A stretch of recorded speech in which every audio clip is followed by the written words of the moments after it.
وہ عزت دینے میں کسی بھی نقشے کا محتاج نہیں۔ صالح علیہ السلام کو قوم نے کہا کہ اگر پہاڑ سے اونٹی نکال کر دکھا دے تو ہم تجھ پہ ایمان لائیں گے۔ ان کے یہ خیال تھا کہ پہاڑ سے اونٹی کیسے نکلتی ہے، یہ پورا نہیں کر سکے گا تو بھی۔ صالح علیہ السلام نے نماز پڑھ کر دعا مانگی اور پوری قوم دیکھ رہی ہے کہ اللہ نے پہاڑ سے بڑی اونٹی نکال کر دکھا دی، نکل کر بچا بھی دیا۔ تو ابھی اس کی دعوت روزانہ ہم دیں گے، ایک دن کے لیے نہیں، 2 دن نہیں ہے، یہ تو زندگی کا ہمارا، جس طرح روزانہ ہم دنیا کی باتیں کرتے ہیں، گھر میں بھی کرتے ہیں، دکان میں بھی کرتے ہیں، بازار میں جہاں لوگوں سے ملتے ہیں، اس طرح اللہ کی باتیں ہو، اللہ کی بڑائی ہو، اللہ کی کبریائی ہو، اللہ کی قدرت کو بیان کریں گے، اللہ کی عظمت کو بیان کریں گے، تو پھر ایک دن ہمارے دل کے اندر یہ بات بیٹھ جائے گی کہ بنانے والا بگاڑنے والا اللہ ہے۔ انسان کے علاوہ ایک مخلوق چونٹی ہے، باقی کوئی مخلوق اپنا رزق نہیں جمع نہیں کرتی۔ اللہ ان کو کھلاتے ہیں پلاتے ہیں، بڑے بڑے مخلوق، ٹنوں کے حساب سے کھانے والے مخلوق بھی ہیں، اللہ ان کو ایک جنگل میں ایک چھوٹا سا کیڑا، وہ بھی ایسا نہیں ہے کہ اللہ اس کو روزی نہیں پہنچاتا۔ اللہ نے اپنے ذمہ لگائی ہے، روزی میرے ذمہ ہے، باقی ہمارا یہ تو امتحان کے لیے ہے۔ کسی کو مال زیادہ دیا، کسی کو کم دیا، کسی کو حکومت دی، کسی کو محکوم بنایا، کسی کو کچھ بنا، ہر ایک کا امتحان ہے۔ غریب کا غربت میں امتحان ہے، مالدار کا مالداری میں امتحان ہے، حاکم کا حکومت میں امتحان ہے۔ اس کے لیے نتیجہ نکلے گا جبکہ میدان لگے گا، اللہ رب العزت ذرے ذرے کا حساب لے گا۔ اس لیے روزانہ ایک بات تو یہ ہے کہ ہم روزانہ دعوت دیں، اللہ کی عظمت کو، بڑائی کو بیان کرنا، انبیاء علیہ السلام کے قصے کہانیاں جو اللہ نے ہمیں سنائے ہیں اس کو بیان کرنا، اس سے بھی ہمارے یقین بنے گا۔ اب پھر جب یقین بنے گا تو اللہ کی سارے وعدے اعمال کے ساتھ ہیں، ہماری زندگی اعمال سے بنے گی۔ صاف آتا ہے ایک آدمی بھوکا ہے، اس کو فاقہ آیا، کسی کے سامنے ظاہر نہیں کیا، نہ حال سے نہ کال سے۔ دوسرا دن گزر گیا، تیسرا دن، 3 دن فاقہ رہا، بھوکا رہا، اللہ کے سوا کسی کے سامنے ظاہر ہی نہیں کیا، تو یوں آتا ہے اللہ کے ذمہ ہے 1 سال کی حلال رزق کا بندوبست کر دیں۔ اللہ نے اپنے ذمہ لگایا، یہ عمل ہے، اس عمل پر اللہ کا وعدہ ہے، چیزوں پر نہیں ہے۔ حدیث پاک کا مفہوم ہے کہ ایک آدمی جا رہا تھا، بادلوں میں سے آواز آئی کہ فلاں ایک باغ کو پانی پلا دو، باغ اس کو پانی دے دو، سیراب کر دو۔ وہ حیران ہو گیا کہ بادلوں سے آواز، وہ بادل کے ساتھ چل پڑا، ایک بہت اونچی ٹیلے پہ بہت تیز دار بارش ہوئی اور ایک نالے میں پانی چلنے لگا، یہ پانی کے ساتھ جا رہا ہے، اور پانی جا کے ایک باغ کے اندر پانی جا رہا ہے، وہ بھی اندر چلا گیا۔ ایک آدمی بیل چلیے ہوئے پانی اپنے پودوں کو پانی دے رہا، ان سے پوچھا تمہارا کیا نام ہے؟ تو وہی نام بتایا جو بادلوں سے سنے تھے۔ تو بہرحال پورا واقعہ سنایا اس نے، اور پوچھا کہ تم کیا عمل کرتے ہو؟ کہ غیبی نظام اللہ نے تیرے لیے چلایا، صرف تیرے باغ کو پانی دینے کے لیے۔ تو انہوں نے کہا جب تم نے یہ سارے بات کر کے ابھی میں تمہیں بتا دوں گا۔ وہ کہنے لگا میں اس باغ سے جو آمدن آتی ہے میں 3 حصے کرتا ہوں۔ سب سے پہلا حصہ غریب ہے، مسکین ہے، بیوہ ہے، یتیم ہے، ان کو دے دیتا ہوں، اور ایک حصہ اپنے بیوی بچوں پر لگاتا ہوں، اور ایک حصہ اس باغ کے ضرورتیں پر لگاتا ہوں۔ تو یہ 2 کام تو سب ہم کرتے ہیں کہ نہیں کرتے؟ اپنے اوپر لگاتے ہیں، بیوی بچوں پہ لگاتے ہیں، اپنے اللہ نے جو غیبی نظام اس کے لیے بنایا وہ کس عمل پہ؟ تو یہ آج سمجھ میں بات نہیں آ رہی کہ میرے عمل سے میری زندگی بنے گی، میرے کام بنے گی۔ وہ جو غریبوں کو، مسکینوں کو، یتیموں کو، بیواؤں کو وہ دیتے تھے، اس پہ اللہ نے غیبی نظام اس کے لیے مسخر کر دیا۔ تو جب یہ یقین بنے گا تو پھر یہ یقین بھی ہوگا کہ اللہ زندگی بناتے ہیں لیکن عمل سے بنائیں گے. پھر وہ عمل کو بگاڑے گا نہیں, وہ جھوٹ نہیں بولے گا, وہ دھوکہ نہیں دے گا, کسی کو تکلیف نہیں دے گا. پھر آتا ہے مسلمان وہ ہے جس کے ہاتھ سے اور زبان سے کسی کو نقصان نہ پہنچے. تو ایمان اندر کہا ہے کہ اس سے اللہ ناراض ہوتا ہے, اور اللہ کی ناراضگی تباہی ہے. تو وہ ہر ایک کو خیر پہنچا کرتا. مسلمان کے ان کے ہاتھ سے سب کو خیر پہنچے گا. تو پھر عمل میں سب سے بڑا عمل وہ نماز ہے. نماز میں سارا جسم استعمال ہوتا ہے, آنکھیں بھی, زبان بھی, کان بھی, ہاتھ بھی, پیر بھی, دل و دماغ بھی. جب نماز ٹھیک ہو جائے گی تو آنکھوں کا دیکھنا بھی ٹھیک ہوگا, زبان کا بولنا بھی ٹھیک ہوگا, ہاتھوں کا لینا دینا بھی ٹھیک ہوگا. اس لیے نماز پر محنت ہے. نماز سے پہلے بھی محنت ہے, نماز کے بعد بھی محنت ہے, وہ پوری تفصیل ہے. نماز کا ظاہر بھی ٹھیک ہو, باطن بھی ٹھیک ہو. نماز میں خوف بھی ہو, امید بھی ہو. اور روزانہ قرآن پاک کی تلاوت کریں گے. دل کا زنگ جو اترتا ہے وہ قرآن کی تلاوت سے اترتا ہے. آج دیکھ لو, صبح فجر کی نماز کے بعد مسجد میں کتنے لوگ ہوتے ہیں. گھروں میں جب نماز ہوتی تھی تو پورا گھروں میں قرآن کی آوازیں آتی, قرآن کی آوازیں گھروں سے آتی تھی. یہ یقین ہو کہ میرے گھر کی آبادی یہ چیزوں سے نہیں, یہ تو بربادی ہے اگر دین نہیں ہے. تمہارے گھروں میں بھی تلاوت قرآن پاک ہو, مسجد بھی ہو, کم سے کم ایک پارہ ہر مسلمان. فرمایا بہت سارے فتنے ظاہر ہوں گے کہ جب علیہ السلام تشریف لائے کہ بہت سارے فتنے ظاہر ہوں گے کہ خلاصی کا قرآن پاک کی تلاوت, موت کی یاد. وہ ملک مال نہیں بچا سکتی. معاملات ٹھیک ہو, معاملات کی وجہ سے وبال آ گیا تو وہ تہجد کی نماز سے وبال ختم نہیں ہوگا. جب تک وہ معاملات کا جو ہے وبال, وہ معاملات کا حکم پورا نہیں کیا. جو جب ایمان بنے گا پھر یقین بنے گا اور پھر اعمال صحیح ہوں گے, اور جب اعمال ٹھیک ہوں گے پھر اخلاق ٹھیک ہوں گے. یہ کبھی نہیں کہ اعمال غلط ہے اور اخلاق ٹھیک ہو جائیں گے. فرمایا کہ تلوار کا زخم ٹھیک ہو جاتا ہے, زبان کا زخم وہ ٹھیک نہیں ہوتا. پھر وہ زبان کو صحیح استعمال کرتا, غلط استعمال نہیں کرتا. میری زبان سے کسی کو نقصان نہ پہنچے. اور پھر ہاتھوں سے لوگوں کو خیر پہنچتا ہے.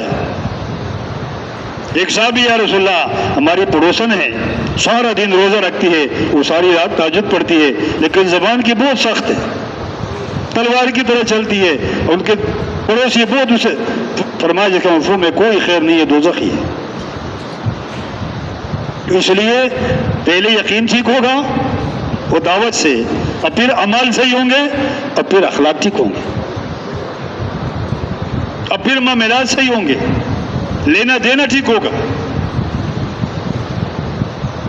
کوئی صحابی جنازہ آتا, رسول پاک صلی اللہ علیہ وسلم پوچھتے تھے اس پر کسی کا قرضہ ہے؟ اگر قرضہ ہوتا تو نماز جنازہ نہیں پڑھاتے تھے, صحابہ کو کہتے ان کی نماز جنازہ پڑھا لو. ایک صحابی آیا, اللہ کے نبی نے فرمایا اس وقت قرض ہے کہ جی ہاں ہے, تو صحابہ کو فرمایا. ایک صحابی کھڑا ہوگا کہ یا رسول اللہ اس کا سارا قرضہ میں اتار دیتا ہوں. پھر اللہ کے نبی نے شہید کی ساری جتنے ہیں سب کچھ معاف ہوتا ہے لیکن قرضہ معاف نہیں ہوتا. تو لین دین معاملات تب ٹھیک ہوں گے جب اعمال صحیح ہوں گے. اعمال کی برکت سے, اس کی روشنی سے پھر وہ اخلاق ٹھیک ہوتے ہیں. تو اس لیے سفیان ثوری رحمۃ اللہ نے فرمایا مجھ سے ایک بہت بڑا گناہ ہو گیا تھا, 5 مہینے تہجد کی نماز سے محروم رہا. تو کسی نے پوچھا حضرت وہ کون سی بڑی گناہ تھی؟ فرمایا ایک مسلمان دعا مانگ رہا تھا, رو رہا تھا, میرے دل میں خیال آیا کہ یہ میرے اکار ہے. بدگمانی کا گنجائش نہیں, لیکن یہ کون کرے گا جب یقین ہوگا کہ اس سے اللہ ناراض ہوتا ہے. بدگمانی ہوتی ہے, پھر بدگوئی ہوتی ہے, پھر غیبت ہوتا ہے, پھر بہتان ہوتا ہے. یہ تباہی کے راستے. شب قدر میں بے شمار لوگوں کو اللہ پاک معافی کا اعلان کرتا ہے، لیکن اس رات کو بھی 4 آدمی ایسے ہوتے ہیں جس کو معافی نہیں ہوتی۔ ماں باپ کا نافرمان، شراب پینے والا، کینہ رکھنے والا، دل میں مسلمان کے لیے کینہ اس کی گنجائش نہیں، اور رشتہ توڑنے والا۔ تو جب ایمان صحیح ہوگا تو اعمال ٹھیک ہوں گے، پھر اخلاق ٹھیک ہوں گے، پھر معاملات ٹھیک ہوں گے، لین دین ٹھیک ہوگا، کمائی صحیح ہوگی۔ پھر ایک حرام کا لقمہ پیٹ میں گیا، فرمایا 40 دن نماز قبول نہیں، دعا بھی قبول نہیں۔ اس لیے میری یہ مبارک محنت ہے، اس مبارک محنت سے پورا عالم میں پورا دین زندہ ہوگا۔ ہمیں ایک مغالطہ لگا ہوا ہے کہ پورا دن نماز کو سمجھا ہوا ہے۔ ایک آدمی 5 وقت نماز پڑھتا ہے، روزہ بھی رکھتا ہے، تہجد بھی پڑھتا ہے، تلاوت بھی، تو سمجھتا ہے کہ پورا دن ہے۔ پورا دن ایمانیات ہے، عبادات ہے، اخلاقیات ہے، معاملات ہے، معاشرت ہے۔ سب سے پہلے یقین ٹھیک ہوگا، مال ٹھیک ہوں گے، اس طرح اخلاق ٹھیک ہوں گے، پھر معاملات صحیح ہوگی، پھر معاشرت صحیح ہوگی، رہن سہن، حقوق ہے، ماں باپ کے حقوق ہے،